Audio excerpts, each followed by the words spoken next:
okay, so now I'm kind of jumping around a little bit. When we're scouting our opponents, we classify our opponent's hitters in 3 ways. Pattern 1, we go right after. We'll pitch in middle to outer, inner thirds. We're not afraid of him. We're going right at it. Pattern 1.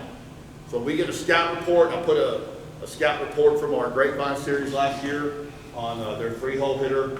And on each page, each player, they've got a pattern. Pattern 1, pattern 2, pattern 3.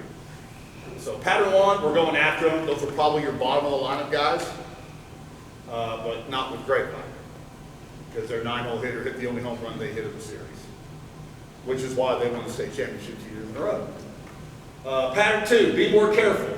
Paint corners, pitch them backwards. All right, so now you start to get to maybe the top of the lineup guys, maybe middle of the lineup guys. And then pattern 3, unintentional, intentional walk. This guy is not going to beat us. He is not going to beat us.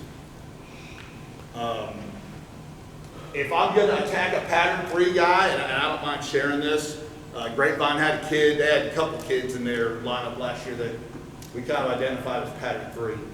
I like to go, we call it a wave fastball. It's an 0-2 fastball off the plate. We're going to intentionally fall behind 1-0. We're going to put him in that fastball count, Coach Thompson. We're going to put you in the fastball count, and then we're going to throw you a changeup on 1-0, try to get you to ground out. And I'll even be so cocky enough to yell at my third baseman, hey, Troy, be ready, here it comes.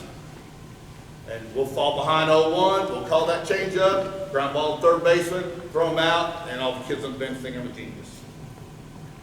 I'm really not, I just know what that high school hitter's looking for. He's a high school hitter, okay? It's not Adrian Beltran.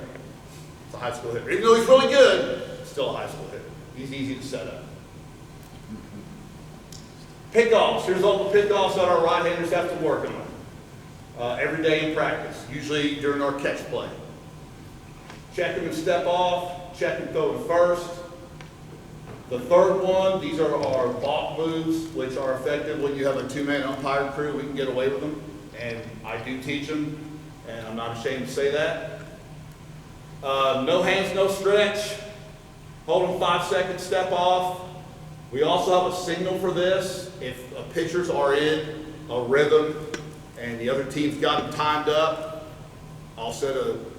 we've got the comms now with the catchers, and we've got a signal for him, the signal to the pitcher, come set 5 seconds, step off. They're not smart enough to change up their looks, I'll change it up for them. Okay? Let's see, they're bluff spin the second, and then they're inside move to second base. So these are all things they have to work on. Lefties, they've got a bunch of them too. Just going to the plate, their best move. We're going to push the 45-degree envelope. Once again, with a 2-man umpiring staff, they have a hard time seeing whether or not he went 45 degrees or not. Now, if they're going to 60 degrees, yeah, the home plate umpire is going to get it. We're going to call for a ball. And with my lefties, unless it's the 7th inning and that's a winning run, I really don't mind if they get called for a balk every once in a while, because I know they're trying. Let's see. Hold them, step off and throw. No stop. Bluff spin the second. Inside move to second base. Probably, a lot of other stuff. I'm sure all y'all are doing it too. This isn't anything revolutionary. All right, miscellaneous concepts. So these are just some miscellaneous concepts that we're teaching in our bullpens. I like for their 2-seamers to always be thrown to the arm side of the plate. It's just my preference. It's not right or wrong. It's just the way we do it. So for the righties, I want the 2-seam fastball running in on a right-handed hitter and running away from a left-handed hitter. And the 4-seam fastball, we want it away so it doesn't run back over the plate to the righty and to the lefty. So those are just miscellaneous concepts there. When throwing a wave pitch, that's wave pitch equals waste pitch. I just don't like to use the term waste pitch. Every pitch has got to have a purpose. Okay. So when we're throwing a late pitch, we should not throw a strike. The ball should be 2 to 6 inches off the plate. So even in our bullpens, we've got the batter's box lines drawn. On a wave fastball, we want the aiming point is the batter's box line. All right, that's what we want. We don't want it past the batter's box line. In that batter's box, that's a wasted pitch. But we want it on the batter's box line or in between the batter's box line and the plate. And you and I both know there's plenty of umpires that will give you that pitch, especially later in the game. Okay? They will. Maybe not early in the game. A lot of umpires, and I try to tell our pitchers, be patient. The strike zone's probably going to be small early in the game, but he'll open it up, especially if you prove to him you're going to hit those spots. Coach, what are you calling a 5-ball right there? Okay, 5-ball is the 0-2 fastball up. The 5 is just our signal. Gotcha. It's just we number the spots. So 1 is down the middle, 2 is away, 3 is wave, 4 is in, 5 is up.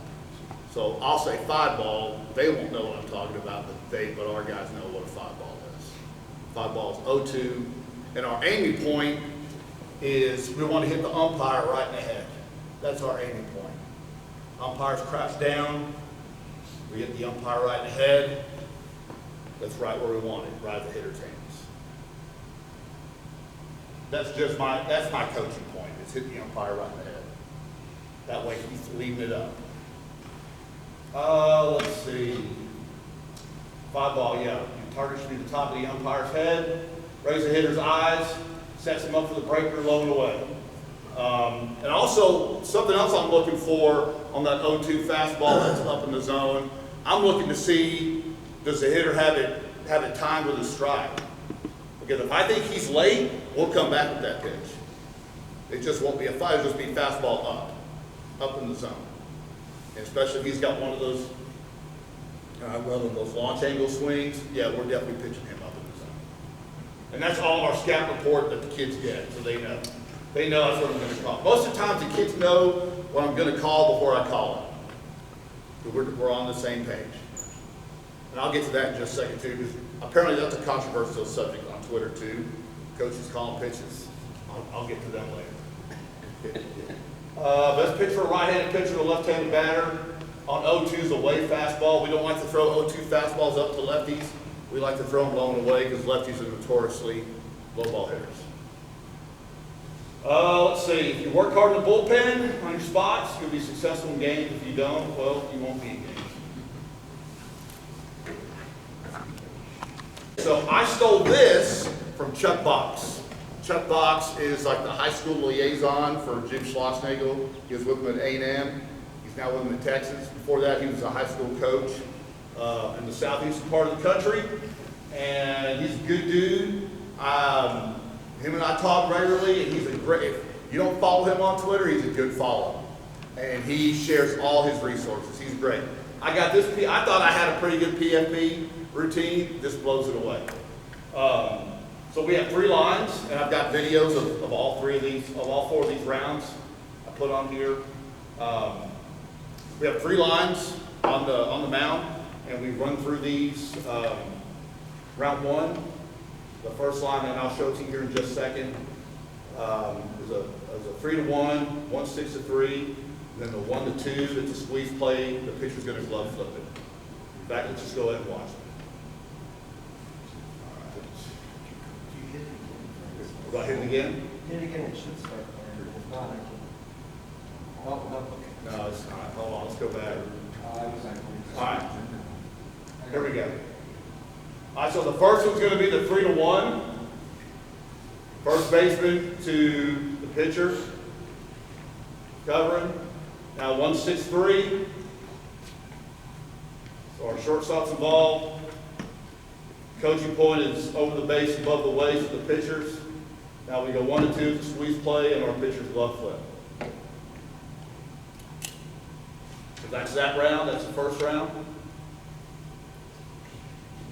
Second round is 4-1, so we're going to hit to our second baseman in this hole. That's going to be the first one, so our second baseman coming over, pitcher's covering. Next one's 1 to 2-3, 1-2-3 double play, back to the pitcher. Try to tell our pitchers, do not rush this throw. Your job is not to turn 2, it's to get the first out. And then 1 to 5 bunt, we're going to go to third base. So all the pitchers, they run through each one. They start at one line, and they go, after they get one rep, they go to the next line. They're constantly moving. The third round, this line's going to go 3-6-1.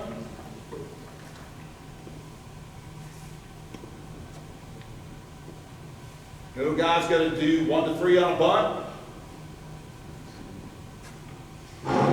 And this is their favorite one, 3-1-2. So it's a 3-1. Runner on second is going to try to score. Our pitcher's got to field the ball, get under control, throw the ball back to the plate. I've been doing this PFP for 4 years now, and we've not had that situation comes up. But when it does, by God, we're going to be ready. We have repped it. We have repped it, I promise you. They're like, Coach, it hasn't happened yet. I'm like, when it does, and we get it out, y'all going to be fired up. The other team's not going to understand, but y'all going to be fired. We're all going to be fired up. And then the last round is just 1 to 3s, but they're just different types of 1 to 3s. We make them up the first time they do it, they've got to get their feet set and throw on the 1 to the right side of the infield and back to them. And we'll hit them on the third base side. And then the second time they do it, they've got to do the flip. And we have, and the reason why we do this round, this is a round that I added. This wasn't part of Chuck's deal, so this is Coach and I are trying to get in genius mode here. If they're not a middle infielder, they don't ever work on flips. So it's our way. They want to field the ball because they see it on TV, and they want to run over and flip the ball, and then they flip the ball, and then it's like slow pitch softball. It's going over our first base and say, no, we need to practice it. If we're going to do it in the game, we need to rep it in practice. Let's see. Okay. So I get this question a lot. How much do we throw? We throw a lot. We throw a lot in the fall. August to October, our pitchers go bullpens. We have inter squads. Plus they play weekend travel ball. Now, I don't control the weekend travel ball. They have to communicate their weekend workload to me. And they have to be honest. And I'm always going to err on the side of caution of holding them out, throwing with us. If I even suspect they've thrown more than they're telling me, and game changers are great, is a great tool for that. Plus the other kids on the team, they talk because they don't want anybody to get hurt. Then I'll hold them out of our inter squads, of our fall ball. August through October, our long toss is a stretch out phase only. So we're gonna long toss during this period, but it's only gonna be stretching out. So it'd be like standing on the goal line and trying to throw it through the goalpost on the far end of the field. We're just stretching it out. We're not pulling it down. We're not gonna pull it down while we're on the mound. November, December, we're supposed to be off the mound. We are off the mound at Brewer High School. I can promise you that. We are not on the mound. Now, outside of Brewer High School, I don't know what they're doing. Now November is the college camp season. Got to go to college camps, got to go to college showcases. So they're throwing off the mound. Now they're only throwing 15 pitches, but they're still throwing off the mound. They're really not rested.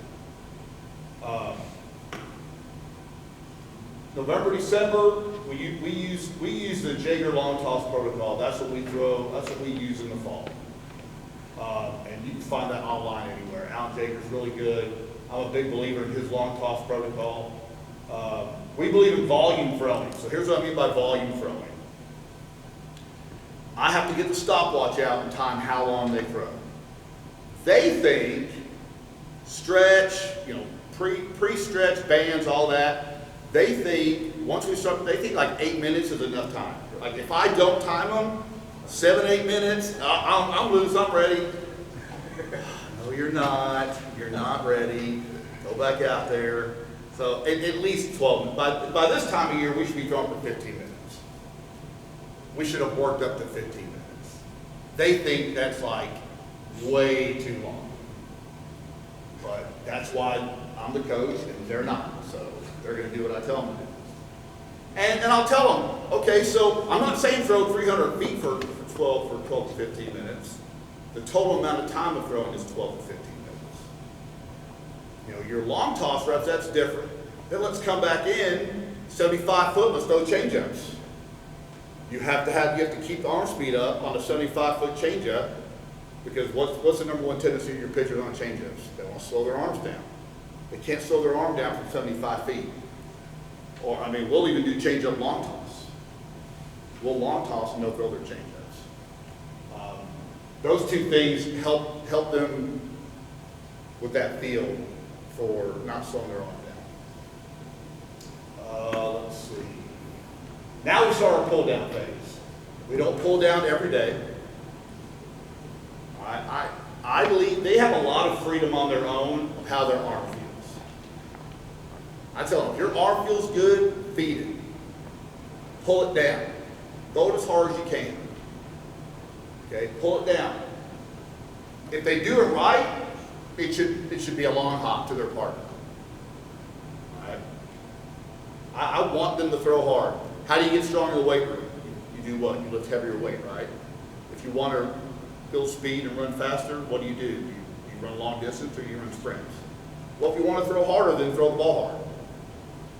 Throw it hard. We don't do heavy ball work. I don't do a lot of heavy ball work with them because all these kids are built differently. And I can't, like if I'm going to do heavy ball work with a kid, I need to be in his face. I need to monitor him 100%. And I can't do that with 50 kids out there. So I stay away from that. I know they do it on their own. The key there is communication. Because what I don't want is to get anybody hurt.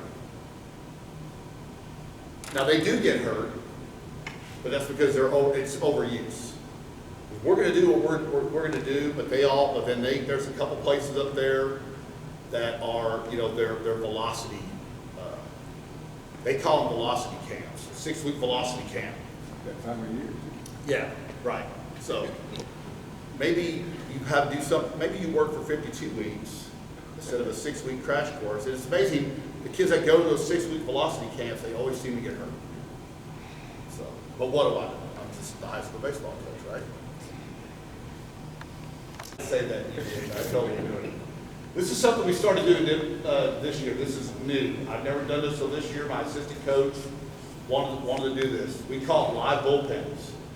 So at good old Brewer High School, whoever designed the field was not a baseball person, so we only have one bullpen mound on each side.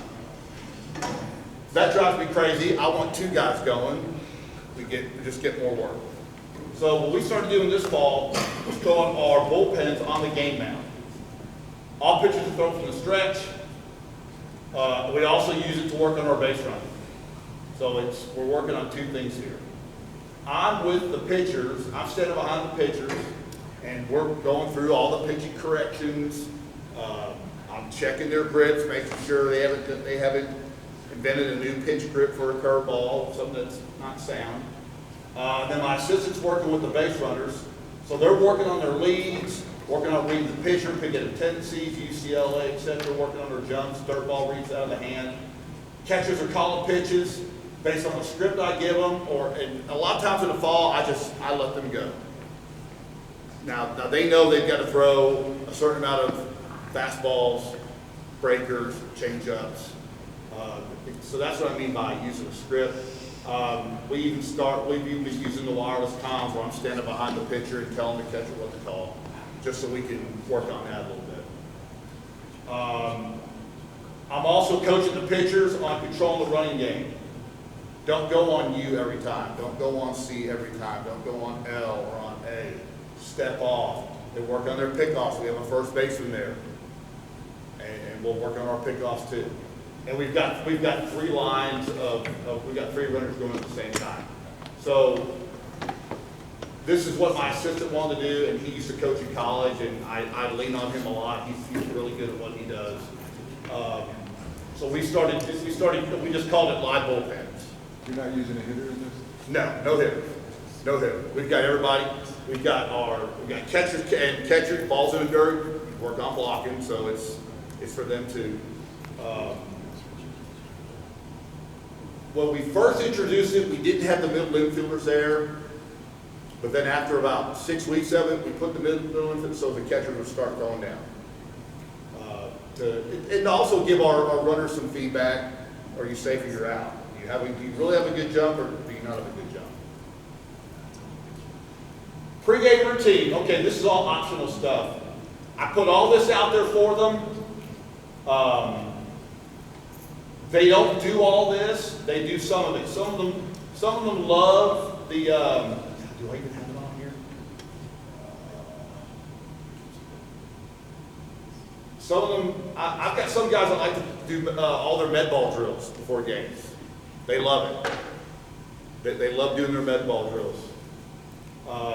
We just jog foul poles just to kind of warm up the legs. They got their foam rollers out there, dynamic stretching, arm circles, arm band. I used to be a really big arm band guy. I'd buy the entire program, a set of arm bands.